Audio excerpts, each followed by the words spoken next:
2011 Honda Civic Si. Cleanup, I guess you could say. Cleanup for selling mini project here. So as you can see, I did make this little custom, little aftermarket exhaust. I did buy a, let me see if you can see the tag. Oh yeah, that might be a good view of it. A Skunk 2 muffler, just a universal muffler. And I decided I want a little bit more sound. I wanted to see how much more sound it would give over the stock muffler.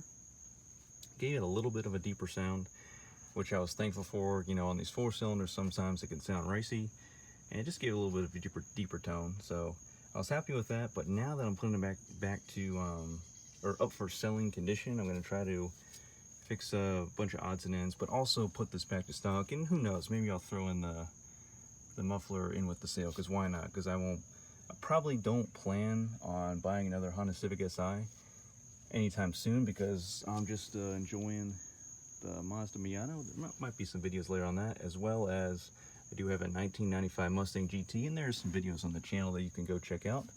But pretty simple removal and install.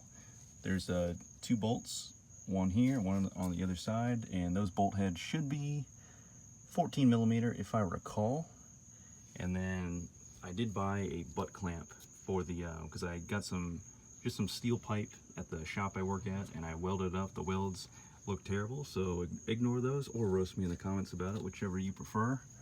And I did buy a it's kind of hard to see, but this steel piece that hasn't quite rusted out yet.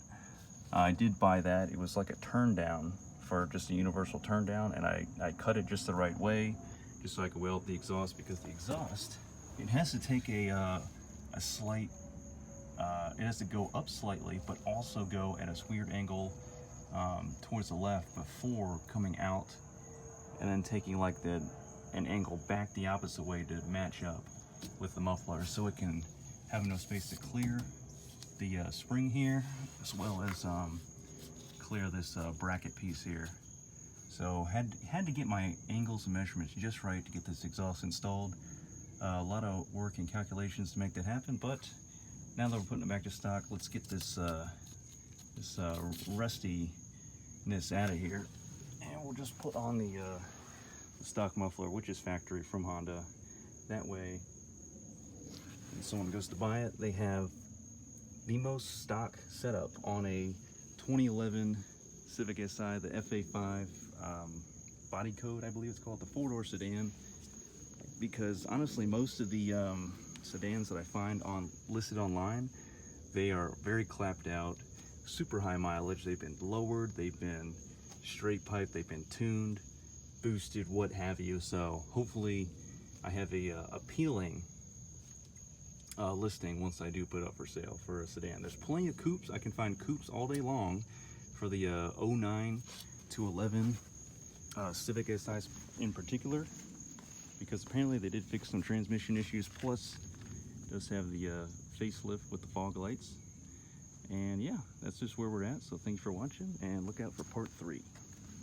Okay, so just a quick update. I was wrong. These are in fact 12 millimeter bolt heads, and be sure to add a little bit of never cease to the threads whenever you happen to take your stock muffler off your Civic Si for any reason, because it'll save you in the long run whenever you have to remove these bolts ever again in the future. Because imagine, even though I have a machine shop that I work at, and we do a lot of custom work, you know, on the lathes, on the mills, I technically, yes, I could make this bolt, but look at how many steps would be involved. The taper here, cutting threads on this part. I would have to, I mean, I do have a die set, or I could cut threads on the lathe. The bit at the end, this piece here, about a third of the way up or so, the body here, and the building in the washer into the bolt, so it's all one piece, so to speak. It's just and you would have to make 2 of them, assuming you were taking these bolts out and your car had, I don't know, 120,000, 150,000 miles, and the threads were all rusted out, and you had to make new ones. Even the spring too. Like, yes, there is a way to make springs on a lathe, but these are pretty thick. I don't know on the lathe. I don't know how thick of springs you can make, how thick diameter, but it's certainly possible, but most of you probably don't have a machine shop that you have access to. Or maybe you have a local in your area, you could pay someone who works there kind of on the side to do some side work for you. But just a reminder to never seize the threads on pretty much any bolt on a car that doesn't specifically require Loctite. Just because it's going to save in the long run. And yes, these bolts do, because they're part of the exhaust, they will get heated up, and most of the never seize will burn off, as you can see here, but there's still a little bit left. It's just to keep you on the safe side and help you take things apart easier.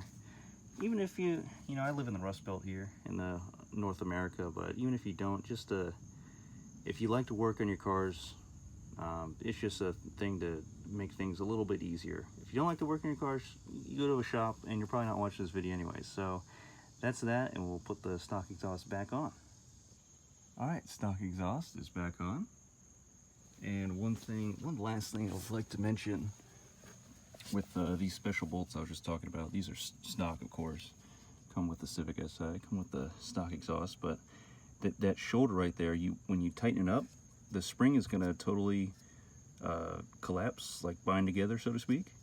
And this little shoulder built in that bolt should butt up against this flange, not on the muffler side, but on the resonator side, because I believe this is in fact a resonator. So make sure that shoulder on each of the two bolts butts up against the resonator flange whenever you do, if you ever take off your stock muffler and put it back on later for any reason, because most Civic Si guys and gals, I would imagine, will be immediately removing their stock muffler to put on something more desirable in the sound department. Maybe like a full skunk tube catback, or maybe even a header back exhaust of some sorts. So that's it for now, and I'll see you in part 3.